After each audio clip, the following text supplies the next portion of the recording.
शब बारात के ख़ास 6 नफल पढ़ने का तरीका तवज्जो के साथ समझ लें। शब बारात आने से पहले ख़ुद भी इसको सीख लें और दूसरों के साथ शेयर भी कर लें।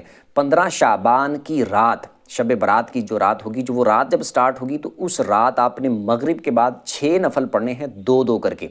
पहले 2 में आपने नियत करनी है कि ए अल्लाह, इन 2 नफलों की बरकत से मुझे दराजी उम्र बिल खैर अता फरमा। अल्लाह अकबर कह के नमाज स्टार्ट करनी है। सुबहानक अल्लाह पढ़ें पहली रकत में, फिर अल्हम्दुलिल्लाह, फिर उसके बाद कुल हु अल्लाह पढ़ लें 3 बार।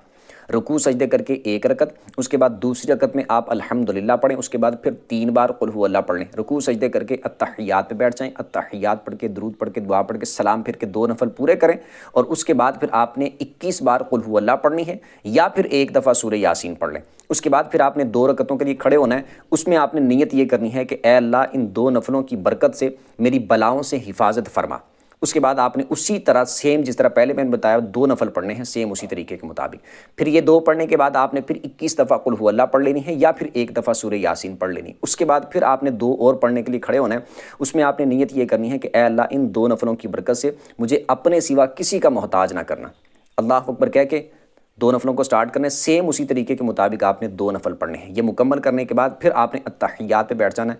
मतलब कि ये मुकम्मल कर लिया तो उसी हालत में बैठे बैठे फिर आप उसके बाद कुल हु अल्लाह पढ़ लें या फिर 21 दफ़ा कुल हु अल्लाह या फिर सूरह यासीन पढ़ लें। उसके बाद अल्लाह की बारगाह में दुआ करें, इंशाअल्लाह की फजल से बड़ी बरकतें मिलेंगी।